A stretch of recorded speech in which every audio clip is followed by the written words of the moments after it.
पटना का सबसे व्यस्तम चौक चौराहे में से एक डाक बंगला चौराहा पर हम मौजूद हैं और यहाँ पर महागठबंधन की वोटर अधिकार यात्रा चल रही है और यहाँ पर राहुल गांधी समेत तेजस्वी यादव महागठबंधन के नेता यहाँ पर रुके हैं। कुछ देर भाषण चल रहा है, उसके बाद यहाँ से यात्रा शुरू होगी तो इनकम टैक्स से आगे हाईकोर्ट तक जाएगा और हाईकोर्ट पर अंबेडकर की मूर्ति के पास माल्यार्पण करके ये पूरा जो वोटर अधिकार यात्रा है खत्म हो जाएगा। और ऐसे में तेजस्वी यादव भाषण दे रहे हैं, उसके बाद राहुल गांधी जो नेता प्रतिपक्ष देश के वो भाषण देंगे। और इस तरफ देखिए आपको हर तरफ कांग्रेस का झंडा ही झंडा आपको दिखाई दे रहा होगा। तमाम महागठबंधन के नेताओं के यहाँ पर पोस्टर बैनर नजर आते हैं। हमारे साथ कुछ कांग्रेस के नेता मौजूद हैं, उनसे हम बात करें, जानने समझने की कोशिश करें कि लगातार इतने दिनों से पैदल यात्रा हुआ और फिर इन यात्रा से क्या कुछ हासिल हुआ। क्या नाम हुआ आपका?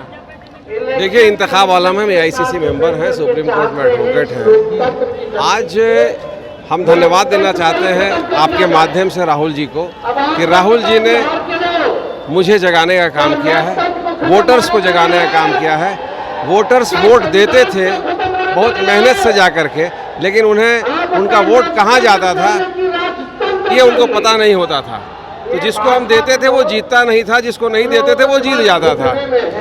तो भारत सरकार ने या उनके लोगों ने इलेक्शन कमीशन को, एक एजेंसी है जो चुनाव कराती है, आपको हम बताएं कि 2023 में इलेक्शन कमीशन को बहुत ज़्यादा पावर दिया गया और पावर इसलिए दिया गया कि उनका 2014 का चुनाव, 2019 का चुनाव, वो मंदिर मस्जिद मुद्दा को लेकर के वो आ गए सत्ता में।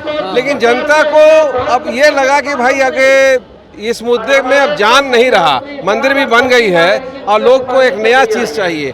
तो बराबर वो कहते रहे कि 2029 तक हम दिखाएंगे, 2035 दिखाएंगे, 2047 तक बता दिया। तो माने वो अपने आप को कहाँ से बोलते हैं कि 2047 तक हम रहेंगे।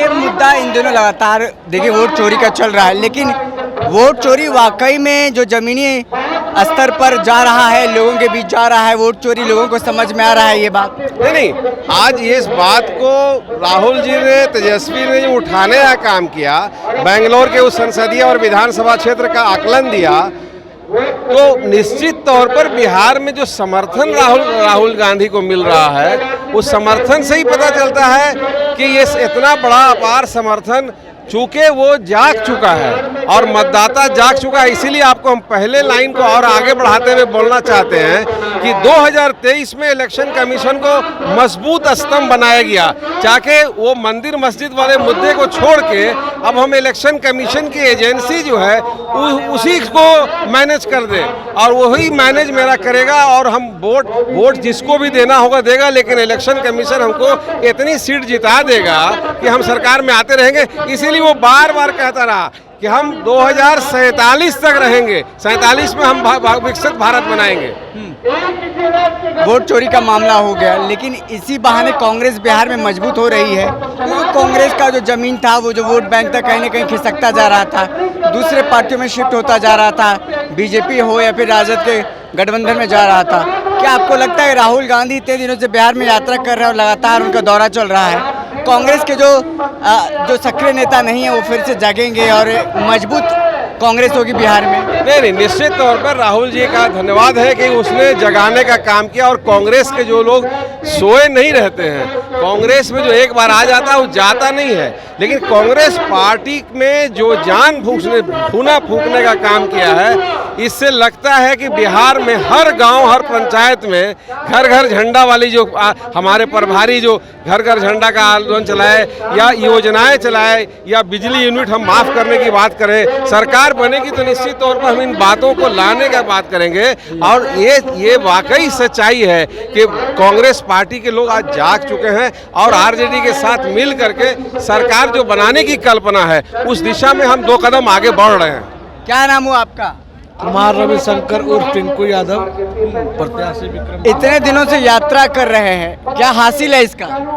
हासिल देख लीजिए, सड़कों पर जनसैलाब। राहुल को देखने के लिए आए होंगे लोग? नहीं, राहुल गांधी की आंधी देख लीजिए, गांधी जी का ये आंधी चल रहा है। इसमें समझिए कि महागठबंधन पूर्ण बहुमत से आएगी और इसका एनडीए का सुपड़ा साफ है। एनडीए का सुपड़ा साफ हो जाएगा? जी बिल्कुल। एनडीए तो कह रहे हैं 2047 तक रहेंगे। देख लीजिए 25 में क्या हालत होता है।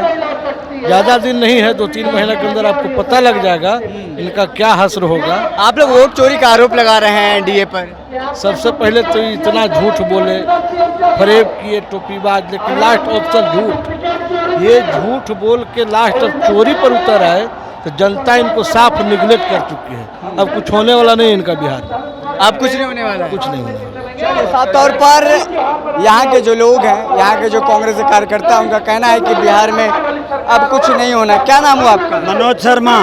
कहाँ से हैं? जहानाबाद से। कांग्रेस बिहार में मजबूत हो रही है, आपको लग रहा है? राहुल गांधी के यात्रा से बिहार में कांग्रेस दौड़ने लगी है। जो कांग्रेस माने कि राहुल गांधी के यात्रा से पूरी तरह से मजबूत हुआ है और महागठबंधन का सरकार बिहार में बनने जा रहा है। भाजपा धराशायी हो गया है। प्रधानमंत्री मोदी की मां को गाली देने वाले का मसला, पूरा मामला गरमाया। आपके कार्यालय चले गए थे भाजपा कार्यकर्ता, गुत्थम गुत्ती मारा पीटी हुई। प्रधानमंत्री के मां के गाली देने वाले भाजपा के कार्यकर्ता थे और भाजपा का ये साजिश था और भाजपा सुनियोजित तरीके से कांग्रेस कार्यालय सदाकत आश्रम पर हमला किया है और कई गाड़ियों का शीशा तोड़ दिया है। ये भाजपा का चाल है जनता को दिग्भ्रमित करने के लिए। राहुल गांधी की यात्रा से भाजपा चारों चित हो गया है, समझे। और राहुल गांधी की यात्रा से भाजपा धराशायी होकर के अनाप शनाप बयान दे रहा है। जनता को दिग्भ्रमित करने के लिए अनाप शनाप चाल चल रहा है। चलिए, बहुत बहुत शुक्रिया। तो आप सुन रहे थे, देख रहे थे पटना के डाक बंगला का चौराहा पर किस तरीके का नज़ारा है। कांग्रेस कार्यकर्ता हो या फिर तमाम जो महागठबंधन के कार्यकर्ता हैं, किस जोशों के साथ हैं और महागठबंधन की सरकार बनाने को लेकर के आश्वस्त नजर आ रहे हैं। फिलहाल इस खबर में इतना ही। बहुत बहुत शुक्रिया।